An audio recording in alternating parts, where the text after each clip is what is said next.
Let the daily hit the grind. Let the daily hit the grind. Let the daily hit the grind. Let the daily hit the. I am so sorry for That's everyone at incredible. home It's and incredible. everyone listening, but welcome to the Daily Grind. That was my white zombie. God, I haven't thought about them in a long time. That was my white zombie opening. Yeah. It's Wednesday morning, baby. How are you, sir? I got Rusty with me. Buckets, how are you, brother? Thank you for joining me. Yeah, man, I'm good. Listen, I saw a meme this week and it was somebody, it's that trend going around on Instagram. I guess it's a reel. And it said, say the weird thing. And it was this guy. And he said, if you think about it, let the bodies hit the floor and it's raining men is the same song from two different perspectives. And I'm like, why is that so weird, but so accurate? I don't know what to do with that information, but you needed to know it. Hey, I tell you, changed my plans for today is what that did. I'm calling into work and just I'm gonna be like Charlie Day with all the things behind him. Like, what does it mean? That's awesome. Yeah. Yeah, man, but I'm good. Sing that song. You want to just sing that song today instead of the show we planned? Sure. Cue it up, baby. Let's go. I like half an hour. That sounds awful. What we don't have an awful show for you today. That would be awful, but we're not going to do that to you. We're gonna play GM today because the championship was yesterday, 2 days ago. So, what better time than to get way ahead of ourselves and to start, planning ahead because the off season has started, my friend. I don't know if you know, but we time to start looking forward to next year, looking for that, looking to the chip, and I've already got my wheels turning. I know that's silly, but we could have signed guys as soon as the finals were over. So the rule change this year went into effect. We can start negotiating and signing now. So I don't know if you know this. You probably can't see it, but our window is open over here. Our championship window is officially open as of the season ending. So, dude, I'm here for it, man. I'm ready to see what Kleiman has up his sleeve because he's cooking something. He's always in the background cooking something. So I'm excited to see what it turns into. Yes. So the goal of today, we're just going to play. We're going to put our little pretend GM hats on. We're going to get in our little sandbox. We're going to get our little toys. We're going to, we're going to get gross because that's what you do when you play pretend. You have fun. We're going if we're each collectively going to be the GM of the Grizzlies, Mr. Kleiman. If the window is open, like you said, what's your first move? We're going to go 1, 2, 3, just really quick. What is the first move that you would make if you're playing pretend GM? I'm calling Cleveland and saying, would you do a pick swap and a player swap, Marcus Smart in 9 for Jared Allen in 20? First call I'm making. Ooh, okay. I love that. That would not be my first move. That's probably my top 3. I think that move helps everybody. I think that's one of the weird. I don't know why you don't make that call because I think it's like you said, like Jared Allen wants out of there. I don't know if Marcus wants out of here, but that gives Marcus a place where he can actually probably go and be that presence that they need him to be in Cleveland. Because do they have anybody like that in the Cleveland right now? No, they don't play. They don't play a lick of defense, and they need somebody like that to be that floor general that gets them fired up on that other end. That Marcus Smart can be, and I love Marcus, and I would love for him to be a Grizz forever. But it's kind of the same feeling of like Danny Green. Like, where's his role on this team? And I know DG had some injury and stuff, but like, I like Marcus. I think he could fit. If he's here next year, I'm not going to be mad. But I have some thoughts. Kind of, there's a chain reaction here. So that's my first call, and that parlays into my second one. But you go ahead with what's your first call as a GM? I'm inking Kennard. I'm having him sign the option. I think that his shooting is too valuable, too premium. I think that we know what a full season with this team. I mean, when it's clicking, it can really click. And I think that his shooting is a necessary tool to have for the window. Yep. We don't really have. I mean, if anybody had enough time on their hands, we should go and make like a movie, a little film of all the missed threes the Grizzlies had, because there were a lot, and I would just like to not see that happen. He needs to shoot more, but percentage wise, there ain't nobody better than him. So I'm inking him. That's my first thing. So My second call is to Luke Kennard and saying, hey, buddy, we want to re-sign you. We need to restructure. And so I want Luke, because I'm going to throw a stat at you, Luke. We are the worst half-court shooting team in the NBA. Shot 43.5% last year, 43.5%. Awful. And so we need half-court shooting. I love Marcus. That's not what he brings to the table. If you're making me choose between the two, and we're going to have to do that unless we want to be in that tier one, if we want to get on their luxury tax, we got to get rid of one and restructure the other. Marcus is more expensive. Maybe we can move him and get Jared Allen on a lesser deal because he's on the way out. He's disgruntled, right? He doesn't want to be in Cleveland. And then you call Luke with my second move and say, hey, we want you in Memphis. Let's talk about a restructure. That's smart. That's a good call too, because that's smart for both sides, because as premium as a skill that Luke brings to the table, he's also he's on his third team. Right. Why is that? Why does he keep, if he is serious about staying somewhere, why would he not be serious about renegotiating? Yeah, and I don't know, Luke, if you're watching this, I don't know if you saw, but I opened that championship window, right? Like, it's time. Like, you're this close to getting a ring with this young core, the talent that we have. Like, come be a part of something special, right? Stick around, be a part of that first championship in Memphis. And bro, you'll never buy a drink on Beale Street again, right? Ever. Like, if you stick around, you're going to be a part of something pretty great. And so if I'm Luke, I'm absolutely listening. And if I'm Kleiman, I'm calling him and saying, look, man, we need shooting. We need you, but we need you at a lesser deal. And see what we can work out. Maybe, you give him an extra year or two, but at a lower premium or something just to get us to make it fit. But I think that Luke Kennard needs to be re-signed. I love it.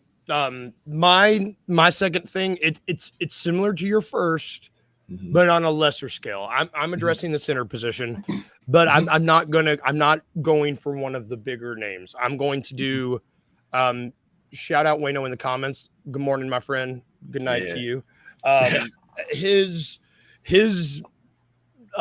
train of thought I like, where it's like Santi and a pick for Nick Richards, or like Santi and a pick for Kelly Olynyk, like something like that to one of these lower end teams who either need the draft capital or they want a young player, like a Toronto, like a Toronto doesn't even have a draft pick this year, I don't think. Like Charlotte, Nick Richards, Kelly Olynyk. These are guys that can play, that are still going to give you a little bit of cap flexibility if you need it.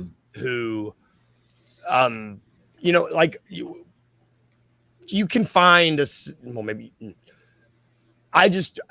very few really, really, really good centers in this league, like really, really good. I would just be careful paying premium money when you can find a Nick Richards, find a Kelly Olynyk. So that's what I'm doing second. I mean, I'm addressing the big, but on a smaller scale. I don't hate that. I don't think we need to go wedge the farm for injury-prone Clint Capella, who's going to limp in for his first contract. I don't know that we necessarily need to break the bank for Jared Allen. Again, with mine, like we re-sign him, but we work on restructuring that deal. Yes. I don't think we need to sink $20 million into a center when, like you said, they're like definitely not. I like Claxton, but I don't think we need to sink a ton of money in the center position if we can get Jared Allen restructured. Particularly I've been on the Khalil Ware train since the jump, and I think that you could get him at a cheap price at that 9th pick if you end up keeping it, and you got a center at a premium price that can be. All you need is somebody who is like a serviceable NBA center who can get rebounds and rim protect. That's all you really need. You don't need a guy who's going to get you 20, 30 million.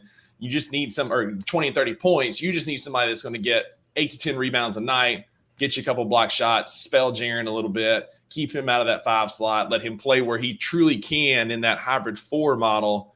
We just need a guy in the middle. Yeah. Yeah. I'm glad you've opened. Well, one thing we know about windows is it's hard. I mean, like you've opened ours. They don't stay open forever. Like it's. We've seen. Denver was talking dynasty and they were out. We know how quick these windows can close. Yeah. So they need to get on it. And everyone knows the positions that we know what needs to be addressed. We know we need to address the big position and maybe figure out our depth. Just a little bit. What's your third? What's your third one? So again, I've been on the Khalil Ware train since the jump. I Yeah, love you that have. kid. Let's say that mine is falling like it is, right? Like you've made the trade with Cleveland, you've restructured and re-signed Kennard with that last pick. I love Khalil Ware. I got to ride with him, but I don't know that he'll be there at 20. My thing, what I hope, if that's the case, I like that Devin Carter kid from Providence, man. He is a freaking dog. And his dad coaches for the Grizz. Like, there's a connection there. He has a lottery promise. Again, I don't know who that is. But if he's sitting there at 20 and I've made that trade, drafting him right then. That dude is a freaking dog. He gives us more defense. It's a young player. You're adding some depth in the backcourt. I think he could be like a future. We've got obviously Ja, love Scottie Pippen. I think if we're having this conversation next year, it's sign Scottie Pippen off the 2A and make him a roster spot. But I think Devin Carter's a dog, and I like guys who are killers, and he seems like a killer. Yeah, you trying to tell me if his dad's on the coaching staff, that kid's not going to work his butt off every day? Yeah, it's like that's a no. Yeah, it's a no-brainer. Absolutely. For my number 3, I am in some form or fashion. I am eliminating. I'm getting Jake, Z, Santi. I'm getting rid of at least one of them, hopefully 2. Mm-hmm. I need to thin the herd of these 3 boneless wings. Yeah, yes, of these boneless wings that shout out Anthony Sane. Yeah, shout out Sane. That's rocking the shirt. Real quick, shout out Anthony Sane. Check him out, man. Check him out. Like, I'm tired of him. Mm-hmm. I want to get rid of at least one, hopefully 2. Jitty is too expensive. Jake is too slow. If Zaire is just like, what are we even doing there anymore? Of those guys, those are 3 that I want to get rid of. If Santi is still on this roster next year, I think he makes us better. I like his game. He's kind of that 3, 4, 5. Of those 4, like, give me Santi. The rest of them, give them walking papers. Get them out of here. Yep. We're pretty aligned, which I like. I'm really intrigued with what they do in the draft as well. Yeah. There's a lot of really interesting moving pieces there that I'm excited to see. Mm-hmm. And from what I've heard, it seems through the grapevine that Memphis is one of the teams that actually likes this draft. Because we're set guys 1 through 4. We need role players. It's like what this is for. So it's kind of good for us. Pivoting there a little bit. So we know the position Memphis is in. We know what we would do. Boston just won the championship. The blueprint they seemed to follow was 2 max guys and other really high quality role players, like really high quality. Like the fact that they were able to get a Drew Holiday, a Derek White, a Kristaps Porzingis to round out their top 5, and get Al Horford again, who still had some gas in it. Like, those are big boy moves that Brad Stevens made, and it seems 3 max guys is going to be too expensive. It seems with the new CB, that just doesn't seem feasible. I mean, we've seen Phoenix do it, and how'd that turn out for him? Yeah, and it's just going to get harder. Yeah. So seeing what Boston did and looking at what Memphis has done, where you have, honestly, they're kind of already doing this. You have Ja and you have Dez making those max. You have Tripp, who, he's making a lot of money. It's not quite the max, but it's a lot of money, and it's decreasing. He's probably going to take a team friendly. Yeah. No question. And maybe that's your Porzingis spot, because they extended Porzingis when a lot of people, they're paying Porzingis a chunk of money too. He's not maxed out, but they're paying him a lot of money when a lot of people were worried about it. Yeah. If Memphis is following that blueprint, if they choose to, which, let me preface that with, I don't know if they need to, because I think they've kind of stepped into a couple, they've gotten lucky in a couple of these situations, but do you think they should follow the Boston blueprint that worked for Boston? Like, do you think that they need to go and spend money on these other spots 4 and 5 at this current point? I don't think so. I don't think we need to go break the bank. I don't either. I don't either. It's kind of like, we were talking about yesterday with the Mavericks. Like, we're this close.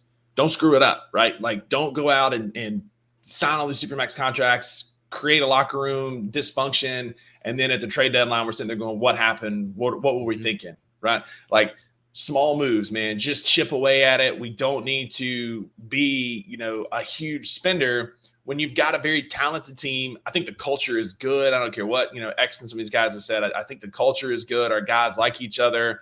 And frankly, you don't need to go get like all these moving parts, because we still got, we got Brandon Clark, who is a very good role-playing center, who we just need a guy that can fill that spot. Him, BC and a true 5 can keep Jaren out of that 5 role, and that's all we need. And if you can go get that for, a Richards or somebody that's like a second tier, you re-sign somebody like a Nurkic or somebody that's you could get a little bit cheaper. Like, why don't you go do that? Just all we need is a big body that gets 8 to 10 rebounds a night, gets you 2-3 blocks, that can be that pick and roll type player, and you don't have to go spend 15-20 million for it.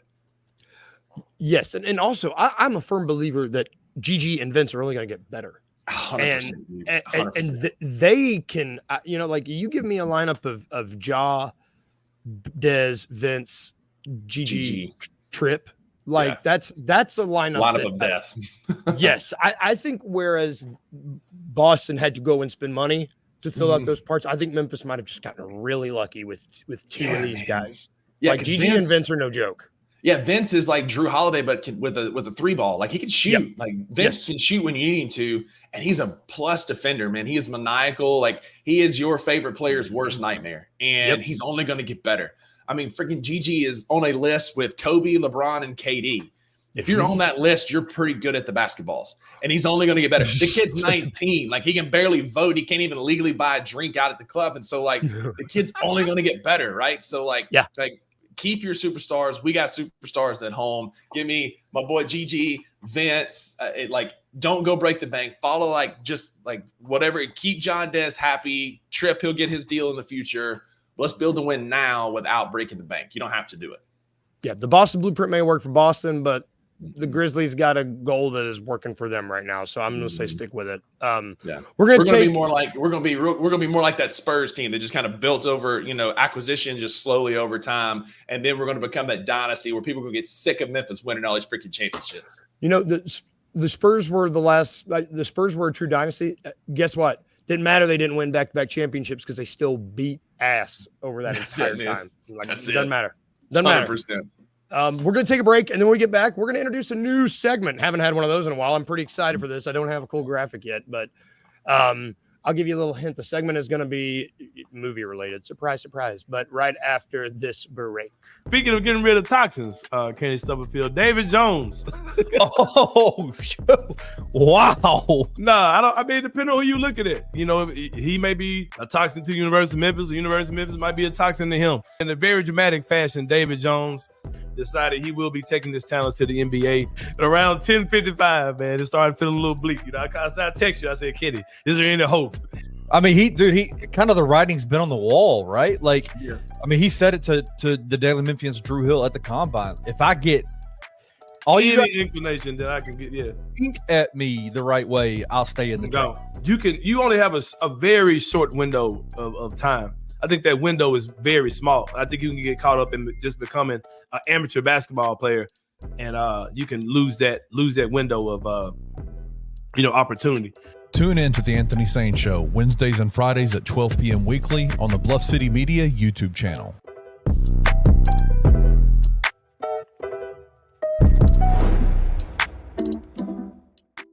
This has turned into unrealistic expectations for teams.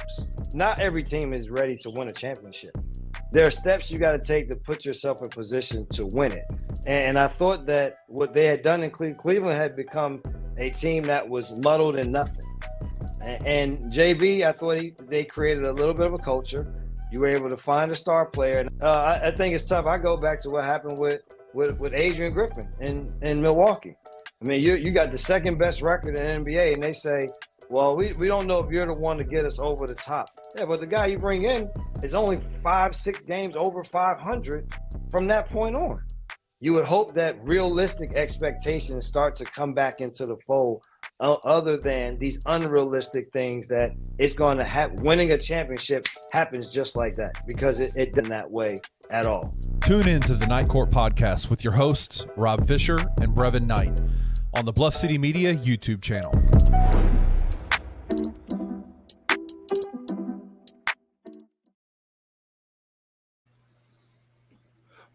Welcome back to the Daily Grind. You can find, man, I was looking at Rob and Brevin smiling faces, and it gave my heart so much joy. It was weird. I was like, those guys. You can catch Night Court.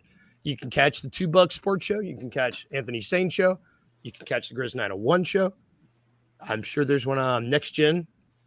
There's so many. You can catch all that at bluffcitymedia.co. Go check them out. Back to our show, the Daily Grind.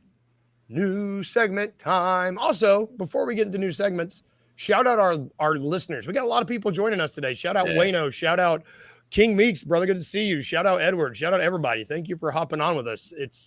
I love spending my morning with you guys. It's fun. Yeah. It makes for good days. But or nights in Wayno's case. Or nights, Wayno. I don't understand how time zones work. I'm just assuming you're time traveling. He's tomorrow. Like we're talking to him tomorrow. Why would you do that to me? Why would you do that to me? Okay. Back at it. Gotta get focused. So if you have seen my show, or if you have read anything I've ever written, or if you've looked behind me, you would probably know that I enjoy movies. It's my happy place. It's always been my happy place when I would sit in front of a movie, just like watch a movie, or in the movie theater with my popcorn and my candy. It's where I would escape. I love them. I watch them like I'm the only one there. I laugh. Like if you go see a movie with me now, I'm just like, ha, ha, ha. It's almost, I don't care. I eat the popcorn disgustingly. I just love them. So in the history of movies, there's a man by the name of Kevin Costner, who is pretty important to movies. I love him. Field of Dreams. One of my favorites. One of the best. He made a movie. I also love sports movies. He made one of the best sports movies, Field of Dreams. He's also made one of the worst sports movies, in my opinion. Because I don't know why the hell we needed a movie about the Browns front office, but he made a movie called Draft Day. Yeah. So, in honor of that mediocre sports movie, we're introducing a new segment called Draft Day, not the movie. Draft Day, not the movie. Draft Day, not the movie. Where we draft. We will draft something fun, and it will be good, not like the movie. So today it will be snake style, and it will be about we'll draft something relevant or irrelevant. You know how this show works. Irrelevancy is the game. Waterworld. Wayno. Get out. You're getting me off my Waterworld is great, but it's not a sports movie. So we're drafting today. In honor of the championship and the NBA Finals, what we are going to do, we are going to draft a starting five and a sixth man. So 6 players from the past 5 NBA championships rosters. I think that's pretty good parameters. I don't know if I need to show that would stop at Toronto. No Toronto. You can't pick Toronto. So you need a point. Yeah, get them out of here. Trust me. I when I first made this, I made it with Mark in mind, and then I was like, "Gosh, crap!" 6 years ago. 6 years ago, I did the same thing last night. I had to pivot.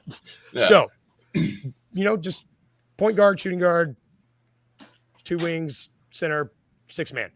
Yep. I have here a 20-sided die because I play D&D. Like We're gonna roll it. If it's you want odds or evens. Give me odds. Evens. So I will go first, and we'll do snake style. So I'll pick 1, you pick 2. I will go first. For center, I'm picking the Joker. Obvious. Sorry. Obvious. That was going to be my pick. If he had been there, I was taking him, so I get it. Yep. Okay. For me, I'm going to go point guard first. I'll go point guard first. Steph Curry. I mean, you got to go Steph. I mean, you got to. Who you get 2 picks now. You get to go. I get 2 picks now. There's some good centers. I am going to stay in the backcourt. Give me no, I'm not. Give me Giannis. I'm going 3. Give me Giannis for my next pick. Okay. I was hoping. Man. Shoot. I guess I'm gonna do it. I'm gonna take. Wait a minute. Is this? Well, LeBron. No, okay. Basketball Reference has LeBron listed as a point guard for that year. I that's bull crap. I'm gonna take LeBron as for one of my. Yeah, I'll take wait, no, I'm gonna take AD. Joker and AD, huh? Yeah, Joker and AD. Okay, and then oh god, I need a point guard. It's not the only point guard that matters. Wait, who played who? Damn it. Okay. Oh god. And then at shooting guard, I'm going to take Clay. There you go. All right. I like rim attacking. Give me. Ooh, actually, you know what? I'm torn here. I'm gonna go. Give me Jaylen Brown. I liked his game this past time. I liked how he was scoring. Okay. Give me Jaylen Brown at the 2. And then I'm gonna go. I need a center. Who's my center gonna be? You got Joker and you got AD. You know what? I wanted to trade for him. He's a great rim protector. Give me Brook Lopez. He's weird as shit. Give me Brook Lopez. I knew. I had a feeling. I was like, who's going to be the second center that goes? It's going to be Brook. Okay. Yeah. So is Bron still? You didn't take Bron. Okay, I'm gonna wait. I'm getting my forwards. Okay, so 2 wings. I can take him. Okay, so I got AD. You know what? No, I want. Is Bron not going to get picked? Ain't gonna get picked by me. I'm going to take Tatum. Mm-hmm. So I got Clay, Tatum, AD, Joker. And I need a point guard. Oh God, I knew this would happen.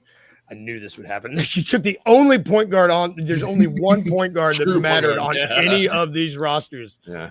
Oh, that's not true. I'm gonna take Jamal Murray. That was if I didn't get Steph, I was gonna get Jamal Murray. That's a good pick. I forgot about Jamal Murray. Okay.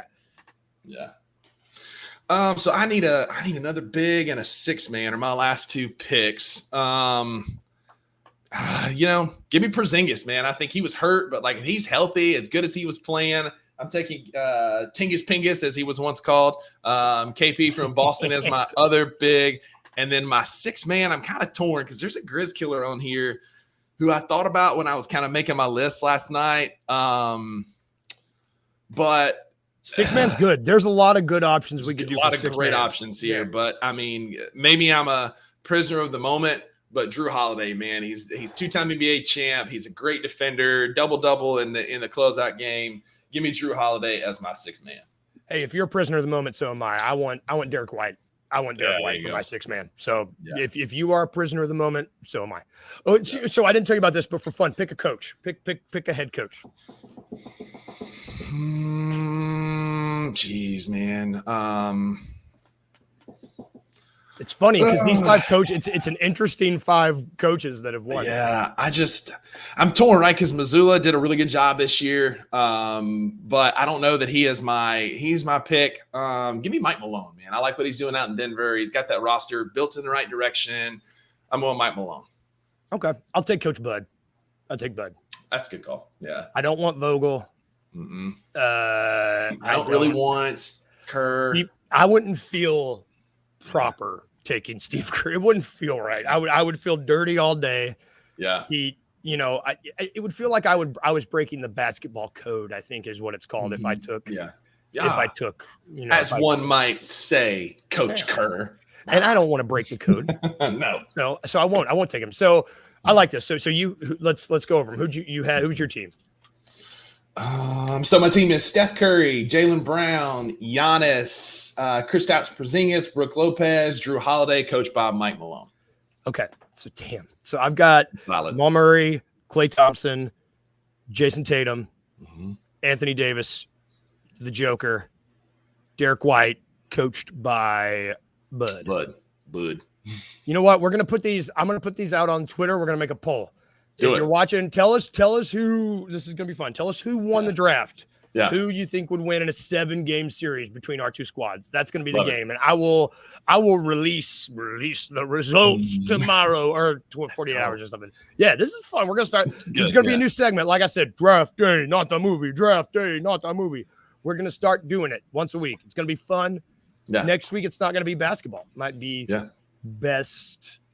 I don't know, best tool brands. I'm a Ryobi man myself.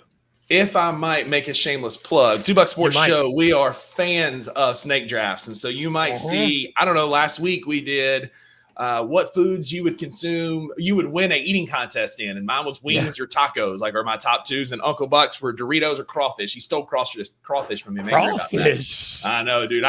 We're sons of the deep south. You guys, You guys are. We've done. I mean, that's on brand for us, right? Yeah. We've done road trip snacks. We've done what's the best beer for me. It's that post yard work beer when you're sweaty and covered in grass. But anyway, check out $2 Sports Show 3 p.m. on Fridays for your draft needs as well. After your shameless plug, I shamelessly stole this segment from you guys. I was like, no they shame. do it. It's so good. I was like, I'm just gonna do it too. No shame. Yes, you catch their show. You catch my show again tomorrow. Thank you for sticking with us today. Thanks for everybody in the comments. King Meeks, Wayno, Edward, everybody. Thanks for hanging out. I'll see you guys tomorrow. We might play It's a Trap tomorrow. It's Thursday. We'll play It's a Trap tomorrow. It's a trap. Yeah. Everybody have a good day today. Remember 2 things. Remember to be a little weird and remember to smile. I will see everyone tomorrow morning.